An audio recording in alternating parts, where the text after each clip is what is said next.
es cierto?, en el organismo.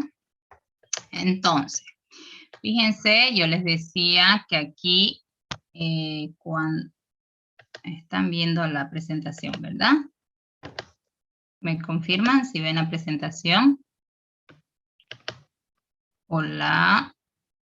Sí, doctora. Sí, doctora. Ok, perfecto, entonces. Yo les decía que hay diferentes formas, ¿no es cierto?, de incorporación de sustancias a la célula. ¿Ven? Que tenemos la difusión facilitada, el transporte activo, el transporte pasivo. El transporte pasivo, como su nombre lo indica, va a ser a favor del gradiente, de donde haya más a donde haya menos, ¿sí? Entonces, si en el exterior hay más sustancias, van a ingresar por difusión facilitada, y la difusión, el transporte activo, es ya con gasto de energía.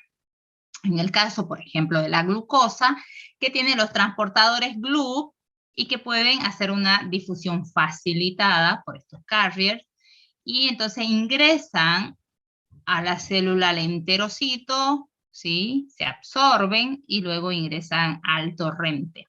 Eso yo les decía que cuando estas están en sangre, en niveles normales, que están como hasta 110 miligramos por dl, estas células deben ingresar después a las células para formar los ATP a partir del desdoblamiento de la glucosa, que es la glucólisis, que es la ruptura de la glucosa, y entran al ciclo de Krebs y van a generar 2 ATP, 2 moléculas de agua y demás, ¿verdad?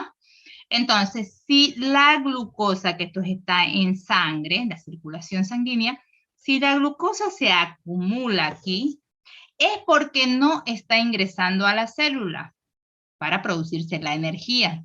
Entonces, lo que decíamos, el organismo no se puede quedar sin energía. Empieza a buscar otra fuente de energía, que van a ser los ácidos grasos, ¿sí? Y con los ácidos grasos vamos a tener la cetosis, ¿sí? Puede llegar un paciente a tener la cetonuria, que son los ácidos cetónicos, los cuerpos cetónicos en la orina, porque el metabolismo de los lípidos arroja eso, ¿no? Los cuerpos cetónicos. Entonces, cuando yo tengo un paciente con cuerpos cetónicos, vamos a pensar en que no se está asimilando la glucosa, ¿sí? Yo les decía, pasa lo mismo en estos pacientes. Por ejemplo, no sé si han escuchado ustedes de esta dieta cetogénica, ¿sí? ¿En qué consiste? Consiste prácticamente en disminuir por completo su disponibilidad de carbohidratos, ¿sí? Al restringir los carbohidratos, lo que están obligando es a que el organismo empiece a producir energía a partir de los lípidos, y el metabolismo de lípidos da como resultado los cuerpos cetónicos y empieza la cetosis. A convertirse más ácida todo lo que sea el organismo, ¿no? Entonces pueden tener incluso problemas también hepáticos, ¿sí? Por acumulación de estos cuerpos cetónicos, ¿ok? Entonces, bien. Esto era como para decirle los sólidos cómo se van incorporando a la célula. Esto, imagínense, es el citoplasma de la célula, ¿sí? Es esta, la membrana citoplasmática. Entonces, para que ingrese desde el exterior cualquier sustancia, o es por difusión facilitada, o es por difusión por un transporte activo, en donde sí hay gasto de energía, donde necesitan gastar sus ATP, ¿no es cierto? Hay otras sustancias que ingresan libremente, como los gases, por ejemplo, alcoholes. Es por eso que la gente que cuando consumimos alcohol, como no necesitan ningún transportador, nada, va a entrar fácil a la célula, y entonces producen los signos clínicos, los signos de embriaguez, porque ellas se absorben rápidamente, ¿sí? No necesitan de nadie para ingresar a la célula. ¿Ok? Bien, entonces cuando tenemos la degeneración hidrópica vamos a pensar en lesiones mecánicas, que es lo que llamamos comúnmente una ampolla. Por ejemplo, cuando frotamos mucho, no sé, un cuchillo, un hacha, lo que sea, te queda la ampolla en las manos porque empezó a friccionar ese mango de cualquier instrumento y produjo la incorporación de agua a la célula, y entonces se hincha, está como un globo ahí llena de agua, ¿verdad? Las quemaduras, frío extremo o calor, pueden producir estas quemaduras térmicas. Las lesiones químicas, cualquier sustancia irritante en contacto con la piel, que generalmente sucede en la piel y en las mucosas, y también pueden producir por algunos agentes infecciosos como la viruela, la fiebre aftosa que producen esas aftas, o el distemper canino, ¿sí? Entonces, cuando tengan esas ampollas, hay que pensar en todas estas causas, ¿sí? Entonces, este cambio hidrópico lo que va a causar en el organismo es que esté aumentado de tamaño, que esté como que más friable, y microscópicamente estas células, dijimos ya, el agua se va a ver como un citoplasma granular, ¿sí? Que puede incluso desplazar, dependiendo de la cantidad de agua que haya, puede desplazar el núcleo hacia la parte más excéntrica, o la parte más hacia el citoplasma, hacia la pared o la membrana citoplasmática, ¿sí? Entonces, cuando ve eso el patólogo, va a decir, es un cambio hidrópico, una generación hidrópica, y hay que buscar las causas. Es decir, el patólogo no le dice, es una lesión, es una ampolla o es una quemadura. Ya el clínico tiene que ver si son estas causas. El patólogo lo que le va a decir es un cambio hidrópico en las células. Se observan células con contenido, un citoplasma de apariencia turbia, granular, un núcleo excéntrico que desplazó el contenido de agua, desplazó el núcleo hacia el citoplasma. Eso es lo que les va a informar el patólogo, ¿ya? Y el clínico tiene que saber cuál es la etiología. La degeneración mucoide es otra de las alteraciones. Se presenta por presencia de glicoproteínas similar a la mucina, como una gelatina, algo así. ¿Sí? ¿Y qué sucede en el tejido conectivo? En los tumores de tejido conectivo, por ejemplo, los mixomas, van a producir ese aspecto, o en los animales que han estado por mucho tiempo con pérdida de peso, a animales caquéxicos, ¿no? Que han ido enflaqueciendo paulatinamente. Entonces la grasa también tiene ese aspecto gelatinoso. Cuando vemos eso en un paciente, vamos a pensar que hay una degeneración mucoide, ¿no? Se observa el órgano como una jalea de grasa, en el corazón, por ejemplo, se puede observar eso, o en los músculos. Esta mucina se presenta en el citoplasma como unas gotas pequeñas que desplazan el núcleo, como las veíamos más o menos acá, ¿sí? Pero macroscópicamente van a tener como el aspecto gelatinoso, ¿sí? Eso en cuanto a los cambios en las proteínas.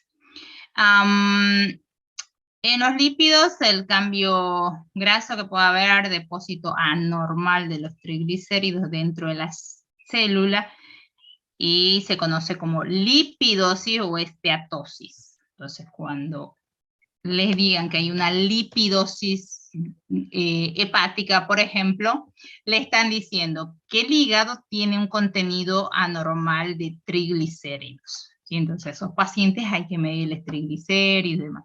La lipidosis hepática le pueden detectar por ahí por ecografía, y después vemos funcionalmente cómo está ese hígado a través de algunas otras determinaciones de enzimas hepáticas que podemos verlo, ¿sí? Inicialmente también esto va a ser reversible, pero si ya la alteración afecta lo que es, o las mitocondrias, el núcleo de la célula, pues va a ser irreversible. Se presenta generalmente en el hígado, en el riñón, corazón y músculo esquelético, ¿sí? Entonces el hígado graso es muy común por ahí en felinos, ¿sí? Macroscópicamente se van a ver de una tonalidad más pálida, está aumentado de tamaño porque hay inclusión de grasa, ¿sí? Las células como que se hinchan, y al hincharse las células es como que un órgano se está hipertrofiando porque se aumentó de tamaño sus células, ¿sí? Pero en este caso es por depósito graso, ¿sí? Sus bordes pueden ser más redondeados que eso. En la parte de la macroscopía, en una necropsia lo podemos ver, y si no, ecográficamente también se lo va a informar el ecografista, ¿sí? Y está de un color más amarillo brillante porque tiene más grasa, ¿sí? Y microscópicamente se ven diminutas vacuolas claras, liposómicas, o en el citoplasma, ¿sí? Gotas de grasa en el citoplasma de la célula, que eso es lo que llamamos lipidosis, y la grasa no se colorea con la coloración normal de histológica, que es la eosina hematoxilina. Entonces se ven como estos espacios blancos, ¿sí? Existen otras coloraciones específicas para colorear estas grasas, ¿sí? Entonces, siempre que vea esto, va a decir una degeneración grasa, y ya después hay que ver toda la etiología, ¿sí? Bueno, esto de la parte del metabolismo de las proteínas, de las grasas a nivel de hígado, que ya ustedes lo manejan. Que una de las causas de estos trastornos puede ser la sobrealimentación con dietas abundantes en grasa, ¿sí? Desequilibrio de la alimentación, obviamente, que es lo que va a producir este aumento en el metabolismo, aumento en los triglicéridos, ¿no?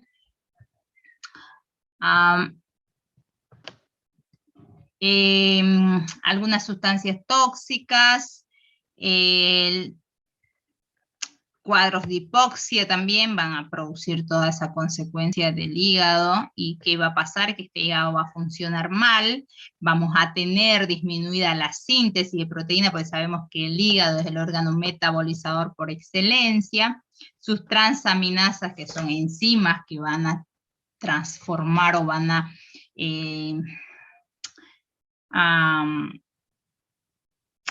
transportar un grupo amino, que es una de las funciones en el metabolismo de las proteínas, van a estar alteradas. Las albúminas sabemos que van a necesitarse para lo que es mantener la presión oncótica, y si tenemos baja la presión oncótica, puedo tener un paciente con una ascitis, por ejemplo, ¿sí? Con acumulación de un líquido entre dos serosas. Entonces, todas esas podemos tener como consecuencia de un mal funcionamiento hepático, ¿sí? La acumulación de estos lípidos, colesterol, triglicéridos, pueden producir lo que son los ateromas, que son estas placas de grasa en las paredes por ahí de las arterias, en la capa interna de las arterias, que lo que va a hacer es disminuir el flujo sanguíneo, se reduce la luz de la arteria y puede incluso desencadenar en lo que es un trombo, ¿sí? Se pueden ir viendo así que se van cerrando la luz del órgano, ¿sí? Hasta aquí les quería mostrar un poquito de lo que era la degeneración, y después viene todo lo que es los trastornos de los pigmentos, ¿verdad? ¿Sí? ¿Alguna pregunta hasta acá? Creo que me faltó el de calcio un poquito, ¿no? Se los doy como tareita para que lo revisemos la siguiente clase, trastorno del metabolismo de calcio. Y ya el siguiente grupo sería el trastorno del metabolismo pigmentario, tanto endógenos como exógenos, que si bien lo hizo el grupo del grupo de Limón, pero se los había programado al otro grupo. Grupo 7. ¿Están listos? Sí, doctora. Perfecto. Ok, pueden entonces compartir, por favor, su presentación.